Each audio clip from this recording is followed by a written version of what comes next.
Hello दोस्तों, DA class में आपका स्वागत है। आज हम आ गए हैं बैक प्रोग्राम के इकाई नंबर 5 पर। यह है ब्लॉक नंबर 2 की इकाई नंबर 5, जिसका नाम है आंकड़ा संकलन के उपसंहार, यानी कि डाटा के कलेक्शन के टूल्स कौन कौन से हैं उसके बारे में हम इसमें डिस्कस करने वाले हैं।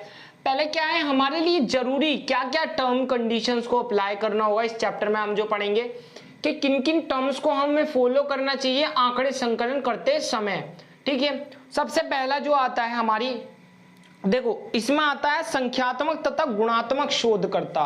देखो जो शोधकर्ता होना चाहिए, यानी शोधकर्ता का मतलब क्या होता है? शोधकर्ता वो होता है जो हमारा आंकड़े संकलन करने जाता है, उसको हम शोधकर्ता बोलते हैं। हिंदी में अगर इसका मीनिंग जाने शुद्ध हिंदी में, तो शोधकर्ता का जो मीनिंग होता है वो आता है कि ऐसा आदमी जो क्या है प्रश्न पूछने वाला है, उसको बोलते हैं हम शोधकर्ता। ठीक है, जो शोधकर्ता है जो प्रश्न पूछने वाला है हम उसके शोधकर्ता बोलते हैं। तो शोधकर्ता के अंदर गुण कौन कौन से होने चाहिए? देखो हमारे नॉर्मल गुण है, उसके अंदर क्या एबिलिटी होनी चाहिए? सरल भाषा होनी चाहिए, जिस क्षेत्र में हम उसे भेज रहे हैं उसकी भाषा आनी चाहिए। नॉर्मल पोलाइट नेचर हो, बात करने का तरीका हो, कम्युनिकेशन स्किल हो, जल्दी गुस्सा ना आए। इन सब चीज़ों के बारे में हमें उसके बारे में देखना होगा, वो वक्शील है भी या नहीं है, यानी वो वर्किंग पर्सन है भी या नहीं है, ऐसा तो नहीं है लेजी है। ठीक है, तो ये क्या है? गुणात्मक है, जो किसमें एक शोधकर्ता के अंदर होने चाहिए। ठीक है, उसकी प्रश्न पूछने की जो एबिलिटी है, यानी प्रश्न किस तरीके से किस लहजे में पूछ रहा है। अब आप पकड़ के ले आए एक बिहारी को, वो जा रहा है, बोलबो कितना देखा है, इस तरीके से, तो मतलब उसकी जो लैंग्वेज होगी बहुत अजीब होगी, तो मतलब सामने वाले को थोड़ा अजीब लगेगा। ऐसा लगना चाहिए वो एजुकेटेड पर्सन है, और वो मतलब उससे क्या होगा, जब एक देखते हैं ना हम सामने एक एजुकेटेड पर्सन को देखते तो हमारा भी नेचर कैसा होता है, हम बिल्कुल अच्छे से बर्ताव करते हैं उसके साथ में। तो फर्स्ट वाला नेचर है, उसके अंदर क्या होना चाहिए? पोलाइट नेचर होना चाहिए।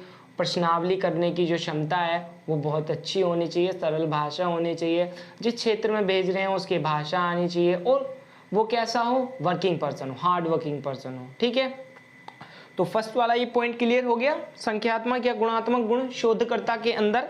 ठीक है, उसके बाद में आता है हमारे पास में प्रश्नावली। देखो प्रश्नावली होती क्या है?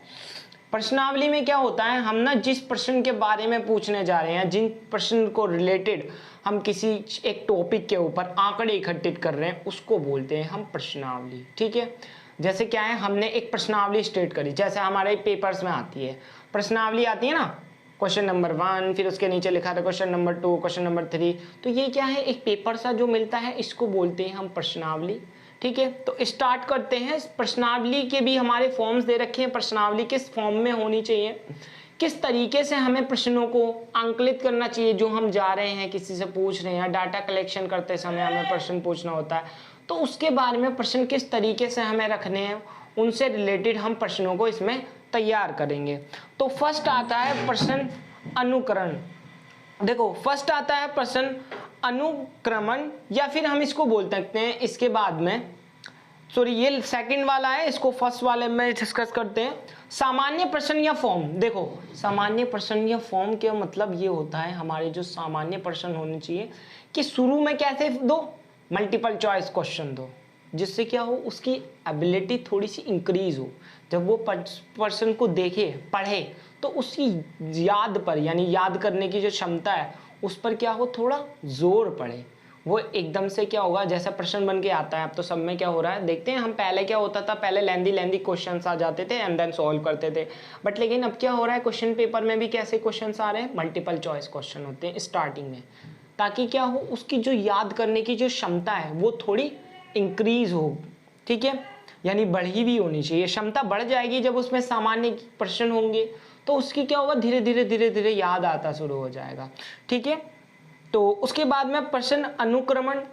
प्रश्न अनुक्रमण का मतलब ये होता है कि हमें ऐसे प्रश्न के बारे में पूछना है बहुत सरल भाषा में। ऐसा नहीं है, सपोज करो आप गए किसी से आंकड़ा इकट्ठा करने के लिए, उससे जाके पूछते हैं आप मुझे बताइए आप 5 महीने 5 साल में आप कितने कितने पैसे कमा लेते। ये क्या हुआ, एक बार में हमने उससे जाकर पूछा है 5 साल की, वो क्या आपके लिए कैलकुलेट करेगा?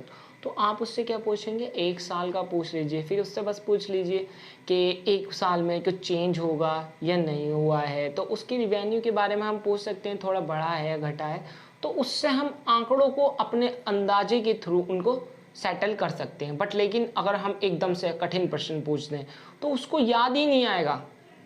तो एक और चीज़ है, प्रश्न अनुक्रमण में हमें आसान प्रश्न को पूछना है, ठीक है, क्लियर ये वाला भी। उसके बाद में आता है शब्द योजना। देखो शब्द योजना का मतलब है कि हमारे जो क्वेश्चन होने चाहिए ज़्यादातर वो ना हम मल्टीपल चॉइस रखें हैं, तो इससे क्या होगा, सरल भाषा में आंसर मिल जाएगा। मल्टीपल चॉइस रखेंगे तो कैसा होगा, सरल भाषा में आंसर मिल जाएगा। लाइक बहुविकल्पीय क्वेश्चंस हिंदी में बोले तो जैसे क्या होगा, मतलब सपोज जो पूछा जा रहा है who is the president of India, ये प्रेसिडेंट कौन है, तो द्रौपदी मुर्मू, सीधा हम क्या करेंगे, सबका एक ही आंसर होगा, क्लिक हो जाएगा। तो क्या है, यहाँ पर मल्टीपल चॉइस क्वेश्चन दिए जा रहे हैं जिससे कि वो क्या करे, उसका एकदम बिल्कुल सटीक आंसर हो। सटीक का मतलब है बिल्कुल करेक्ट आंसर होना चाहिए और ज़्यादा टाइम भी खराब ना हो, इसलिए मल्टीपल चॉइस बेटर होते हैं, ठीक है। फिर आती है हमारे पास में अच्छी प्रश्नावली। देखो प्रश्नावली तैयार करने के लिए ना उसकी कुछ विशेषताएं हैं, उनके बारे में हम डिस्कस करेंगे। ओके दोस्तों, आगे चलते हैं। एक अच्छी प्रश्नावली की विशेषताओं के बारे में जानते हैं। पहला क्या है, प्रमाण पत्र होना चाहिए। प्रमाण पत्र का मतलब क्या है कि जो पेपर है, पेपर पे लिखे होने चाहिए सारे क्वेश्चंस, ना कि मौखिक रूप से। मौखिक रूप में क्या होगा, हो सकता है हम भूल जाएं, न याद आए एंड टाइम पे, ऐसा होता है ना, पेपर में जा रहे हैं सब कुछ याद करके फिर से भूल गए। ऐसे ही क्या होता है जब किसी के सामने जाते हैं, कुछ क्वेश्चन हेजिटेशन होती है हमारे माइंड में या बॉडी के अंदर, तो हम क्या करते हैं, उससे क्वेश्चन पूछते हैं, देन फर्स्ट पूछते हैं, सेकंड पूछते हैं और कुछ और ही हो रह जाता है, एक कुछ ना कुछ क्वेश्चन पूछ छोड़ जाएगा। तो क्या होना चाहिए, प्रमाण पत्र लिखा हुआ होना चाहिए। फिर आता है हमारी प्रश्नावली की संख्या, जो उसकी लंबाई है वो क्या होनी चाहिए, कम से कम होनी चाहिए। ऐसा रहे हम उसको ज़्यादा क्वेश्चंस को बढ़ाएं ना, हम क्या करें, क्वेश्चंस की संख्याओं को कम करें, ठीक है। फिर आता है हमारे पास में भाषा जो है वो बिल्कुल सरल लैंग्वेज में बिल्कुल सरल लैंग्वेज में लिखना है, ना कि ऐसा हो कि हम क्या कर रहे हैं, लिख दिया हमने, उसकी समझ में ही नहीं आया, ऐसा क्वेश्चन हमने पूछ लिया। तो क्या है, हमारी जो लैंग्वेज होनी चाहिए वो भाषा बिल्कुल सरल होनी चाहिए, जिससे कि अच्छे से समझ में आ जाए। फिर आता है हमारे पास में दोहरी नकारात्मक प्रश्न। दोहरा नकारात्मक प्रश्न का मतलब क्या होता है, देखिए हम ना उससे ऐसे प्रश्न ना पूछें। दोहरा नकारात्मक प्रश्न का मतलब है, सपोज दैट हम ना चाहे हम इधर से कान पकड़ लें चाहे इधर से घूम के पकड़ लें, बात तो एक ही है, हम एक ही क्वेश्चन को अलग अलग भाषा में करके पूछने लग जाए। जैसे हमने बोला क्या राहुल की 2 आंख हैं, ऐसा एक क्वेश्चन है, क्या राहुल की 2 आंख हैं, और फिर इसी क्वेश्चन को हमने कैसे बोल दिया, राहुल की 2 आंख हैं क्या। तो हमने क्या है, दोनों बार में क्वेश्चन बोला है, तो इसका मतलब क्या है, क्वेश्चन को दोहराया गया है। तो ऐसा नहीं करना है, एक ही क्वेश्चन को हमें दोहराना नहीं है। तो हम क्या होंगे, फिर कंफ्यूज हो जाएंगे, यार मैंने अभी तो एक वाले में लिखा है, क्या इसमें भी यही आंसर होगा, तो हम वहाँ पर क्या हो जाएंगे, कंफ्यूज हो जाएंगे। इसलिए दोहरी नकारात्मक प्रश्नावली में नहीं होनी चाहिए। फिर आता है हमारे पास में तर्कीय क्रम प्रश्न की।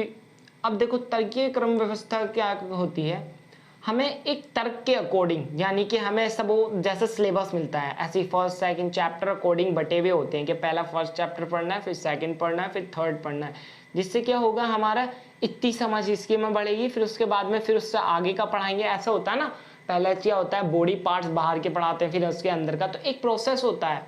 हमें पहले एक स्टार्टिंग में थोड़े आसान सवाल देने, फिर उसके बाद में थोड़े से उससे हार्ड, फिर जो लास्ट वाले हैं वो हम लेंथी बना सकते हैं। तो हमें क्या करना है, बहुत ज़्यादा सरल लैंग्वेज में पहले स्टार्टिंग में एक ऐसे क्वेश्चंस को रखना होगा जिनसे उसकी याददाश्त पर क्या हो, दाब पड़े, ठीक है। तो उसके बाद में आता है प्रश्न वस्तुनिष्ठ होना चाहिए। देखो वस्तुनिष्ठ का मतलब ये होता है, वही जैसे क्या होना चाहिए, वस्तुनिष्ठ वो ना क्लियर होना चाहिए, मतलब उसका आंसर बिल्कुल सटीक हो, एक ही जो लिख रहे हैं सबका आंसर सेम होना चाहिए। ऐसा कब हो सकता है, मल्टीपल चॉइस में। तो कैसे होने चाहिए प्रश्न, मल्टीपल चॉइस प्रश्न रखो, सबके सटीक आंसर आएंगे, क्लियर। फिर आता है प्रश्नावली जो है, देखो प्रश्नावली जो छपी हुई है, आकर्षक होनी चाहिए। जैसे क्या है, अब क्या है लिखा हुआ है यार, उसमें क्या है क्वेश्चन लिखा हुआ है और कहीं पे मिस प्रिंट है, छपाई नहीं सही से, तो क्या होगा, जिसको वो हाथ में आएगी वो तो सोचता रह जाएगा यार क्वेश्चन क्या है। तो क्या होना चाहिए, हमेशा जो प्रश्नावली है वो आकर्षक छपी हुई होनी चाहिए, अच्छे से साफ छपी हुई होनी चाहिए, जिससे क्या हो समझ में आ जाए। क्लियर। उसके बाद में ये क्लियर हो गया हमारा प्रश्नावली की विशेषताएं, क्लियर हो गया है। उसके बाद में आगे आता है हमारे पास अनुसूची। देखो अनुसूची क्या होता है, पहले अनुसूची समझ लेते हैं। तो अनुसूची क्या होता है, सपोज हमने क्या किया, जो शोधकर्ता है जो प्रश्न पूछने जा रहा है वो एक वो बनाकर ले जाता है। सपोज आपने देखा भी होगा कहीं, अगर आपके आसपास में सर्वे वगैरह करने वाले जो लोग आते हैं उसके पास जो पेपर होता है उस पर लिखा होता है अनुसूची पत्र। उसका मतलब ये होता है ऐसा पत्र जिस पर हम क्या करेंगे, प्रश्न पूछेंगे और उसमें उत्तरदाता हमारे जवाब देगा, और जो शोध करता है, जो पूछने वाला है, प्रश्न पूछने वाले को शोधकर्ता बोला है, तो वो क्या करेगा, उसको फिलअप करेगा, उनको भरना होगा, उसको फिलअप करना होगा, तो उसको बोलते हैं हम अनुसूची। क्लियर हो गया। फिर आता है अनुसूची की विशेषताएं। देखो अनुसूची भी हमारी मल्टीपल चॉइस में बनती है कि इतने लोग हैं, 6 लोग हैं, टोटल लोग व्यवस्थित हैं या नहीं।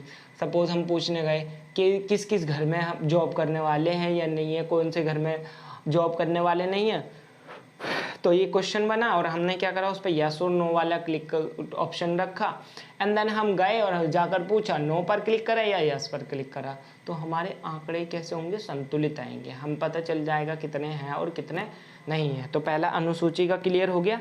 अनुसूची की विशेषताएं बताई जा रही हैं। अनुसूची की जो विशेषताएं, देखो पहली विशेषता तो ये होती है कि हमें मालूम है कि कैसे कैसे क्या होना चाहिए, उसके सटीक आंसर आएंगे। शोधकर्ता उनसे डायरेक्टली प्रश्न पूछेगा और वो अकॉर्डिंग जो बता रहे हैं उनके क्या करेगा, आंसर लिखेगा। यानी उत्तरदाता यानी जिससे पूछ रहा है फिर वो उसका जवाब देगा और वो क्या करेगा, उसको लिख लेगा। क्लियर। तो ये हो गई उसकी विशेषताएं, प्लस उसमें कुछ प्रॉब्लम्स भी नहीं होंगी, हमारी समझ के अंदर ही रहेगा क्योंकि हमने उसको क्या है, लिखा है। क्लियर। फिर आता है अनुसूची का उद्देश्य। क्लियर हो गया। अनुसूची के भी प्रकार होते हैं हमारे, कुछ उनके प्रकार हैं, उनके बारे में जान लेते हैं। देखो मेनली 3 प्रकार में देख लेते हैं। पहले इसको रेटिंग अनुसूची। रेटिंग अनुसूची का क्या मतलब होता है, ऐसी अनुसूची जिसमें हमने क्या है, सपोज हमने ये बोला कि कितने लोग ना, जैसा आता है यूट्यूब पे एक सर्वे होता है, यूट्यूब पर ना रील देख रहे होते हैं, एंड देन वो रील देखें या फिर क्या करें, वीडियो देखते समय एक सर्वे निकल कर आ जाता है कि आप यूट्यूब को कितना पसंद कर रहे हैं, इस चीज़ पर कितना ग्रो हो गया, यस और नो लिखा हो। तो इसी तरीके से सर्वे होता है ऐसी अनुसूची जिसमें हम क्या कर रहे हैं, यस और नो वाले सर्वे ले रहे हैं। ठीक है, हम डायरेक्टली गए, जैसा अभी मैंने एग्जाम्पल दिया था, सपोज दैट हम गए और हमने पूछा कि यहाँ पर काम करने वालों की वो संख्या कितनी है, या फिर क्या है, एक प्रश्न उठा लिया हमने कि क्या भारत में डेवलपमेंट बढ़ सकता है, क्या बढ़ रहा है या नहीं, बढ़ रहा है या नहीं। हमने क्या करा, इसके ऊपर अनुसूची बना ली और चले गए सर्वे करने के लिए।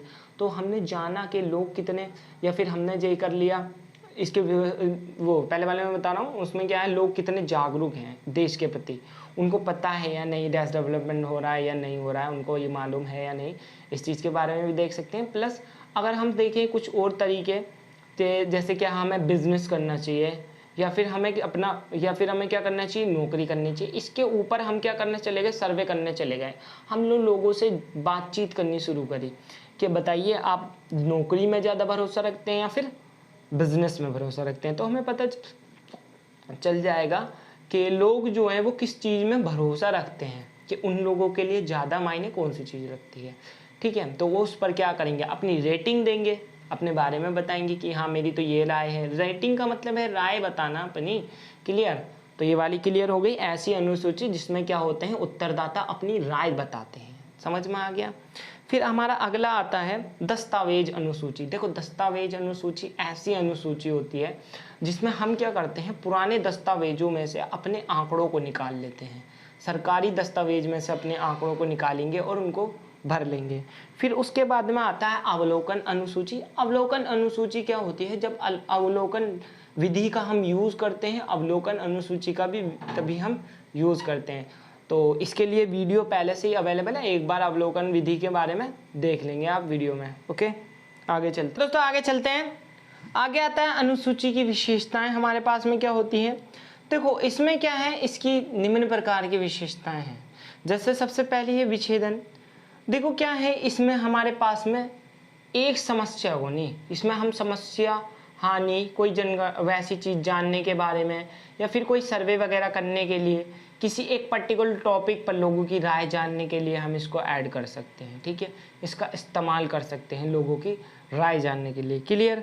फिर आता है संदर्भ। देखो संदर्भ मतलब बिल्कुल एक टॉपिक जो सटीक टॉपिक है। जैसे सपोज दैट बिजनेस वाला था, बिजनेस करना चाहिए नौकरी चाहिए, तो लोगों को क्या करेंगे हम, संदर्भ मिलेंगे उसमें, हमें लोगों की तुलना भी मिलेगी, लोग बताएंगे अपना एक्सपीरियंस शेयर करेंगे इसमें। ठीक है। फिर आता है मापदंड। देखो जो क्या है, सपोज दैट एक एग्जांपल में समझाता हूँ आपको मापदंड का तरीका। देखो मापदंड कैसे हो सकता है, हम इसमें क्या है अंतर कर सकते हैं। सपोज दैट क्या हुआ, यस एंड नो में अंतर करेंगे, इसमें मापदंड होता है। मापदंड मतलब तुलना। जैसे क्या है, देखो एक क्षेत्र में गए, वहाँ पर हमने देखा कि कितने लोग हैं जो बिजनेस यानी व्यापार के ऊपर विश्वास रखते हैं और कितने लोग हैं जो अपने आप को किस में विश्वास रखते हैं, नौकरी में विश्वास रखते हैं। तो हमने उन सब का संकलित कर लिया आंकड़ा, एंड देन क्या जवाब आता है उनका, यस में या नो में। नौकरी पर कितने आए हैं रेटिंग, और हमारे पास में कितने आए हैं हमारे पास में बिजनेस पर हो। तो उस चीज़ में हम क्या करते हैं, मापदंड निकाल सकते हैं, तुलना कर सकते हैं। क्लियर। फिर आता है भाषा। देखो भाषा जो है वो बिल्कुल सरल होनी चाहिए जी, प्रश्नावली का भी है और हमारे पास में अनुसूची का भी है। फिर आता है हमारे पास में निर्माण गठन या प्रश्न के। देखो निर्माण गठन का मतलब ये होता है कि जब उसको बनाया जा रहा है तो उसमें जो प्रश्न होने चाहिए बहुत सरल होने चाहिए, आसान प्रश्न होने चाहिए, जिससे कि सीधे सीधे जवाब दिए जा सकें। क्लियर। फिर आते हैं इसकी लाभ और हानियाँ। देखो लाभ और हानि भी इम्पोर्टेंट है।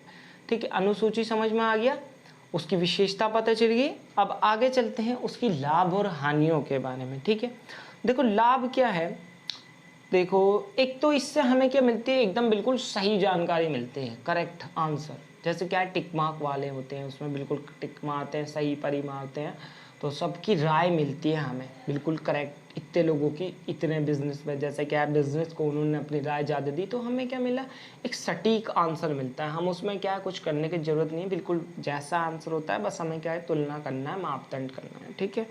फिर आता है हमारे पास में उचित प्रावधानों से शोध निष्पक्ष रहता है। देखो उचित प्रावधान क्या है, प्रॉब्लम्स नहीं आती, प्रधान जो वो है हमारे पास में शोधकर्ता, वो डायरेक्टली जाएगा, जो क्वेश्चन पूछना है उसको पूछेगा एंड देन टिक मार्क मारेगा, उसको लिखने की ज़्यादा जरूरत नहीं, बस टिक मार्क मारना है and then solve problem. Clear. आगे आता है कठिन स्थिति में भी समाधान पूर्व होती है। देखो कठिन स्थिति जैसे क्या है, कोरोना काल का समय चल रहा था, तब हम क्या कर रहे थे, आंकड़े निकाल लेते थे। आंकड़े कैसे निकाले थे, कितने लोगों की डेथ हो रही है, कितने, ये मुझे कमेंट करके बताना कि घटना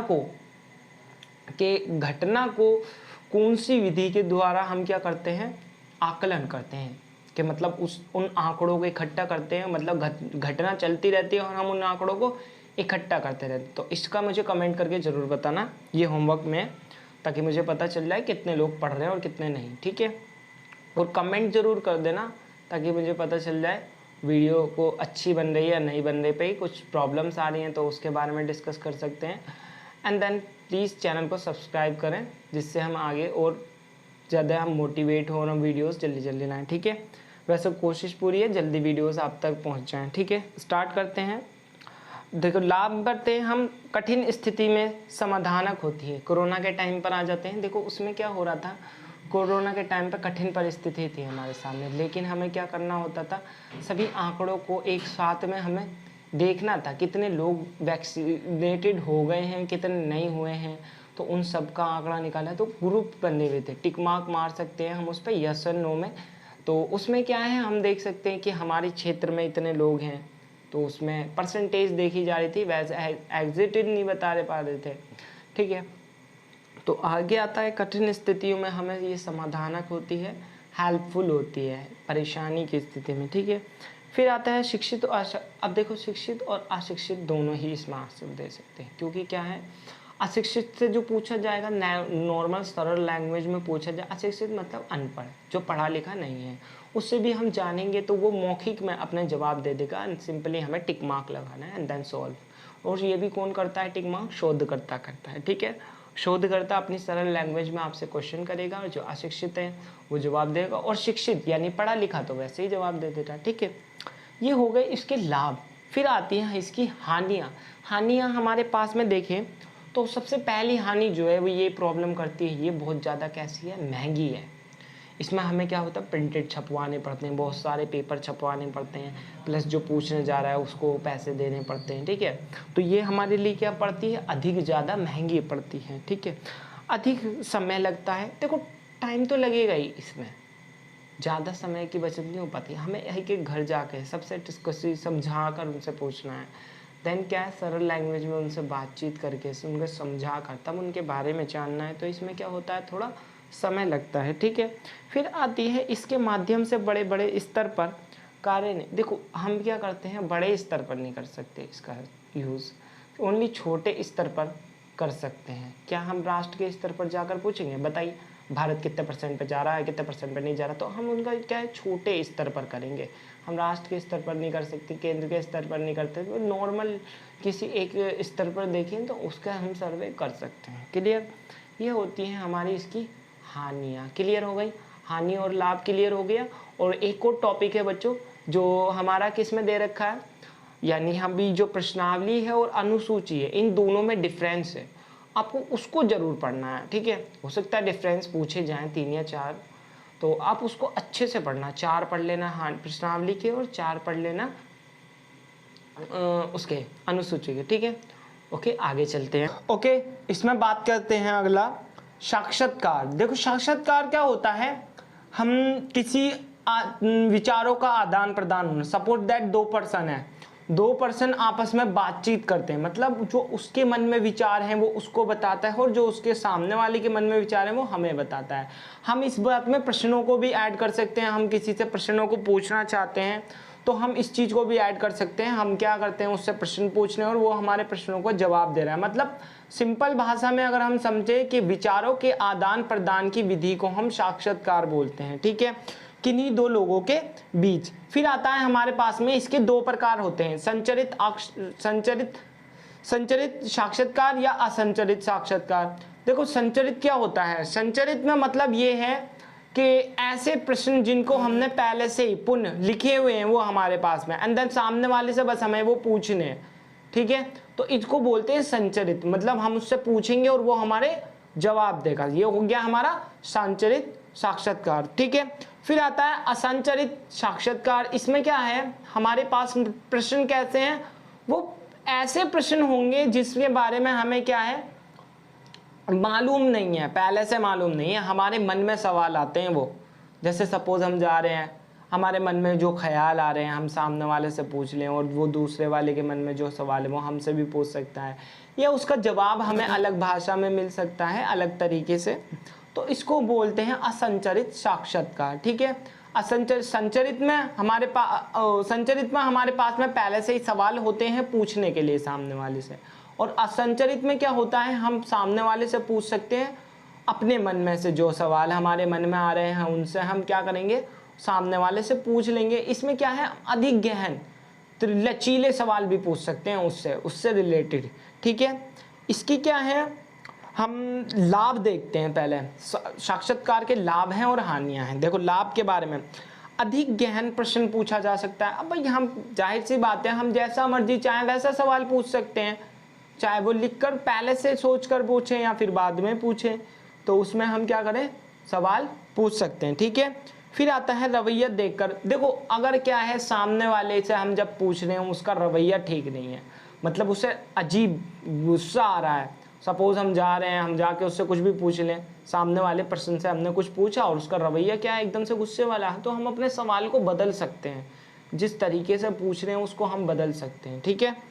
और एक चीज़ है, हम क्या है प्रश्न को दृष्टि के अनुसार बनाकर पूछ सकते हैं। जैसे क्या है, हमने सपोज करो जैसा हमें महसूस हो रहा है, यानी कि हम अपनी दृष्टि एक टॉपिक लिया हुआ है, हमने उससे रिलेटेड जो सवाल पूछे तरीका है हमारे पास, हम कैसे पूछेंगे उससे, ठीक है, हमारे पास तरीका अवेलेबल है, हम उससे किस तरीके से पूछ सकते हैं, पहली बात। और भाषा एकदम बिल्कुल सरल होगी जिससे सामने वाले को प्रश्न समझ में आ जाए। क्लियर। फिर आगे आता है इसकी हानियाँ। देखो ये क्या है, महंगी विधि है, इसको हम बोलते हैं, ये है हमारी महंगी विधि। और इसमें गलत जवाब या झूठा सवाल की भी झूठे जवाब की भी संभावना होती है। भाई जिससे हम जो पूछ रहे हैं जरूरी थोड़ी नहीं है वो सच बता रहा है, हो सकता है वो झूठ बता दे, ठीक है। फिर आता है हमारे पास उच्च स्तर के लोगों तक पहुंचना कठिन होता है। देखो हम क्या कर सकते हैं, ज़्यादा ऐसा तो नहीं हो सकता हम क्या है ज़्यादा बड़े लेवल पर चले जाएं, एक बड़े उद्योगपति के पास पहुंच गए, सीधा कंपनी के ओनर के पास। ये अब बताइए क्या है, उसके लिए हमें ऊंची पोस्ट होना बहुत ज़रूरी होता है। तो हम ज़्यादा क्या है उच्च लेवल के स्तर वालों का हम प्रश्न नहीं पूछ सकते ज़्यादा गहन, ठीक है। इसमें साक्षात्कार जो है सही सवाल के सही उचित व्यवहार। अब क्या है हमारे साथ में हमने जो पूछा है उसका हो सकता है कोई गलत भी समझ ले, कोई गलत भी समझ सकते हैं ना लोग।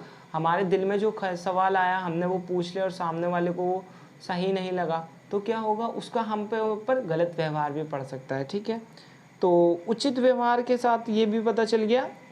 साक्षात्कार सही सवाल, देखो हम एक चीज़ और देखते हैं, साक्षात्कार में ये होता है अगर हम सही सवाल ना बोले तो हमारे साथ में सही व्यवहार नहीं होगा। क्लियर।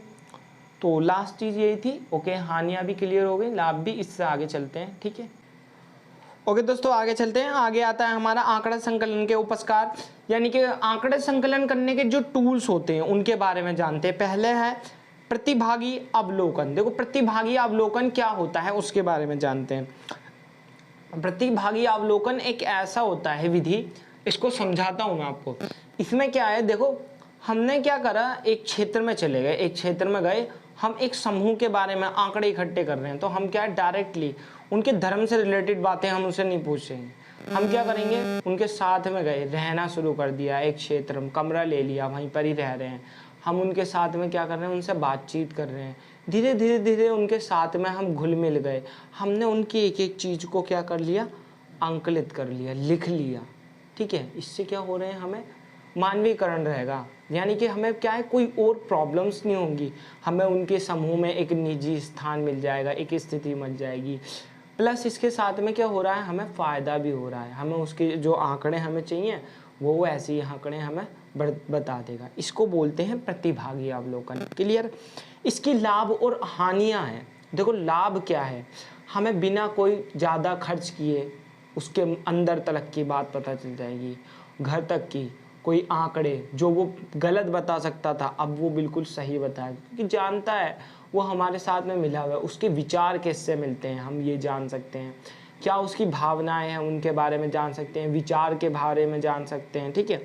तो इसका मतलब ये है हमें क्या करना है, उसकी एक तरीके से जासूसी, साथ में रहने हैं हम, जब दूसरा नाम रखे, इसमें हम अपनी पहचान भी बदल सकते हैं कि नई संस्कृति, एक नई चीज़ हमें सीखने को भी मिल जाएगी। प्लस उसके साथ में हमें क्या होगा, रहने के लिए मिल जाएगा। क्लियर। वहाँ पे स्थान, ठीक है। इसकी लाभ और हानियों पर आते हैं, यानी लाभ और हानियाँ क्या हैं, इसकी त्रुटियाँ। देखो लाभ क्या है, लाभ ये है कि हमें क्या है घर घर नहीं जाना पड़ेगा, हमें जिसके बारे में पता करना है, जिस समूह के बारे में पता करना है सब पता चल जाएगा, ठीक है। मतलब ज़्यादा हमारा महंगा खर्चा नहीं होगा, ठीक है। उसके बाद में त्रुटियाँ ये होती हैं कि हो सकता है कोई मानवीकरण। देखो इसके अंदर त्रुटि ये निकल कर आती है, अब एक इंसान के ऊपर सपोज करो हम सोच रहे हैं, ठीक है, उसकी भावना, एक जो जिसका मनोविज्ञान है, सपोज दैट वो है ना सोच रहा है उसके आदमी के बारे में, जैसे एक आदमी ए है और एक आदमी बी है, तो ए जो आदमी है वो बी के साथ में रहने चला गया, क्योंकि ए को ना जासूसी करनी थी बी की, बी के बारे में सारी चीज़ें जाननी थी, तो उसने क्या करा, सारी चीज़ जानी और ले जाकर बता दिया अपने बॉस को। अब क्या है, बॉस की जो त्रुटि, बॉस की जो सोच है, क्या वो भी ऐसी ही खाती होगी, मेल नहीं खाती होगी, या हो सकता है मेल ना खाए, क्योंकि उसकी समझ और उसकी समझ में दोनों में फ़र्क होता है, इंसान की समझ में थोड़ा फ़र्क होता है, जिस वजह से क्या है सभी लोगों को सोचने का जो नज़रिया, समझने का नज़रिया अलग अलग होता है। तो इसके लिए हम क्या करते हैं, अप्रतिभागी अवलोकन करते हैं। हम क्या है किसी जासूस को लगाने के बजाय क्या करें, जब किसी के बारे में जानना हो तो हम क्या करेंगे, अप्रतिभागी अवलोकन। देखो अप्रतिभागी अवलोकन क्या हो, अब नई विधि है अप्रतिभागी अवलोकन। इसमें क्या होता है अप्रतिभागी अवलोकन में हम ये चीज़ देखेंगे कि हमारे पास ना क्या होना चाहिए। सपोज हम क्या कर रहे हैं अप्रतिभागी अवलोकन में कि हम ना कैमरा लगा लें, टेक्नोलॉजी का इस्तेमाल करें, कैमरा लगा लिया, हम नज़र रख रहे हैं तब उस पर। हमारी सोच है, हम देख रहे हैं ना, हम समझ रहे हैं क्या हो रहा है क्या नहीं हो रहा, अपनी समझ से चला रहे हैं, वहाँ पे दूसरे की कोई समझ। तो इसमें क्या होगा, इस त्रुटि को ख़त्म करने के लिए हमने अप्रतिभागी अवलोकन का यूज़ किया। ठीक है, तो अप्रतिभागी अवलोकन ऐसे अवलोकन होते हैं जिसमें हम टेक्नोलॉजी का इस्तेमाल करके किसी के बारे में आंकड़ों को एकत्रित करते हैं। सपोज़ हमने क्या करा, वहाँ पे कैमरा लगवा दिया और उसकी जासूसी या जिसके बारे में जो भी जानना है उसके बारे में हम जान गए। ठीक है, तो इसको बोलते हैं अप्रतिभागी। फिर आता है अर्ध प्रतिभागी। देखो अप्रतिभागी में भी कुछ प्रॉब्लम्स होती हैं। क्या है वो, सबके बारे में सबके नज़रिए क्या कैसे, हर टाइम हम हर जगह कैमरा तो नहीं लगा सकते, इसलिए अर्ध प्रतिभागी। समझाता हूँ अर्ध प्रतिभागी कैसा होता है। देखो अर्ध प्रतिभागी किसको बोलते हैं। अर्ध प्रतिभागी में क्या होता है कि इसके अंदर ना ऐसे चीज़ों को यूज़ किया जाता है, मतलब डबल दोहराया जाता है। देखो कैसे क्या होगा इसके अंदर कि सपोज़ एक उदाहरण से समझाता हूँ। एक मैनेजर है, कंपनी है, एक कंपनी में आंकड़े इकट्ठे करने गए, हमें जानना है सबकी यूनियन के बारे में जानना। तो सबसे पहले हमें जो यूनियन लीडर है उससे तालमेल बढ़ाना होगा ताकि हम यूनियन के बारे में जान सकें कि वहाँ के जो वर्कर हैं किस तरीके से काम कर रहे हैं, कोई अच्छे से वर्क कर रहा है या नहीं कर रहा है। तो उस समय क्या करना है, सीधे यूनियन लीडर जो है यानी वर्करों का जो एक लीडर होता है उससे हमने क्या करे, अपने तालमेल बना दिए। सुपरवाइज़र है उससे तालमेल बढ़ा लिए। ठीक है, प्लस उसके साथ में हमने क्या करा, इसमें दोहरी चीज़ है। देखो हमने क्या करा, एक तो चीज़ है हमने क्या कर लिया, जो अपना सुपरवाइज़र है, सुपरवाइज़र से हमने आंकड़े इकट्ठे कर लिए, आंकड़ों के बारे में जान लिया सुपरवाइज़र से। प्लस जो लोग हैं, वर्कर हैं, जहाँ वो रहते हैं, हमने क्या करा, वहाँ पर एक हाउस लिया रेंट पर और उनके समूह के साथ में रहना शुरू कर दिया। तो वहाँ पर भी हमें जानकारी प्राप्त हो जाएगी। क्लियर। फिर आता है हमारे पास में मौखिक वृत्तांत और जीवन वृत्तांत। देखो पहले इसके ये दो टॉपिक जो हैं ये है सकेंद्रित साक्षात्कार के। सकेंद्रित साक्षात्कार का मतलब क्या होता है वो बताता हूँ। सकेंद्रित साक्षात्कार का मतलब ये होता है कि हम क्या करें, इसके दो पोर्शन हैं, मौखिक वृत्तांत और जीवन वृत्तांत, आगे भी हैं। तो अब देखिए पहले इन दोनों को समझ लीजिए। सकेंद्रित साक्षात्कार क्या होता है। सकेंद्रित साक्षात्कार का मतलब ये होता है कि हम इसमें क्या कर रहे हैं कि इसमें क्या है, सकेंद्रित साक्षात्कार में हमने क्या किया कि सकेंद्रित साक्षात्कार में क्या होता है, हम ये चीज़ देखते हैं कि सामने वाला और जो पक्ष करने वाला है, शोध करता है यानी, और जो जवाब देने वाला है उसको भी शोधकर्ता हम बोल सकते हैं या साक्षात्कार भी उसको बोल सकते हैं। मतलब बोलने वाला, विचारों के जो आदान प्रदान करे, भाई हम उसको विचार देंगे और वो हमारे विचार लेगा, तो ये क्या है, साक्षात्कार हो रही है। यानी उसके बीच में हमारे और उसके बीच में क्या हो रहा है, विचारों का आदान प्रदान हो रहा है, तो इसी को बोलते हैं साक्षात्कार। ठीक है, तो हम उसको बताएंगे तो दो चीज़ वो हमसे भी पूछेगा, इसको बोलते हैं हमारा सकेंद्रित साक्षात्कार, यानी जिसमें दो लोगों के बीच में विचारों का आदान प्रदान चल रहा हो। ठीक है, फिर आता है हमारे पास में, इसके दो प्रकार समझते हैं, मौखिक वृत्तांत। देखो मौखिक वृत्तांत का क्या मतलब होता है, हमने जिस चीज़ के बारे में जानना है हमने उसके मुंह से सुन लिया, वो बोल के बता रहा है हमारी सारी चीज़ों के बारे में। ठीक है, कि हमने जो भी आंकड़े जानने हैं उससे डायरेक्टली पूछे और लिख ले, उससे लिख ले, तो इसको बोलेंगे हम मौखिक वृत्तांत में लिखेंगे। ठीक है, यानी अपने बारे में जो हमें जानना है उससे रिलेटेड या उसके समूह के बारे में जानना है तो वो किस में बताएगा, मौखिक रूप से बता देगा। क्लियर ये वाला। फिर आता है जीवन वृत्तांत। देखो जीवन वृत्तांत का क्या मतलब है, या जीवन वृत्तांत जो उसने अपने जीवन में जिया है, जो भी उसके जीवन का एक्सपीरियंस है उसके बारे में हमने उससे रिलेटेड कोई प्रश्न पूछा, वो उसके बारे में बता देगा। ठीक है, तो उसका जो एक्सपीरियंस है उससे रिलेटेड हम प्रश्न पूछें, उसने ऐसे कैसे बिजनेस अपना अपडेट करा है, यानी कितना वो आगे बढ़ गया है आज, तो पहले वो क्या था, तो हम क्या है उसके जीवन वृत्तांत के बारे में जानने, उससे रिलेटेड, जीवन से रिलेटेड जो भी हम पूछेंगे वो जीवन वृत्तांत में आएगा। क्लियर। फिर आता है हमारे पास मृत वृत्तांत। देखो मृत कैसा होता है, मृत मतलब मरा हुए आदमी का वृत्तांत। अब किसी की बायोग्राफी हमें जाननी है, अब सपोज वो मर गया हो तो उससे रिलेटेड उसकी कहानी एक लिखी हुई है, हमें उसके बारे में जानना है, समूह से रिलेटेड वो कैसा काम करता था, किस तरीके से वर्किंग था, तो हम उसके बारे में जान रहे हैं तो क्या होगा, मृत वृत्तांत में गिना जाएगा इसको। क्लियर।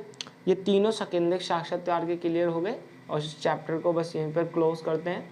ओके, नेक्स्ट वीडियो बहुत जल्दी लाऊंगा। एक्चुअली मुझे टाइम नहीं मिल पाता है बहुत ज़्यादा। क्या होता है अब भी देखिए 1 बज रहा है रात का और मैं आपके लिए वीडियो बना रहा हूँ, तो आप प्लीज़ चैनल को लाइक और सब्सक्राइब कर लें ताकि मुझे और हिम्मत मिले। Thank you so much.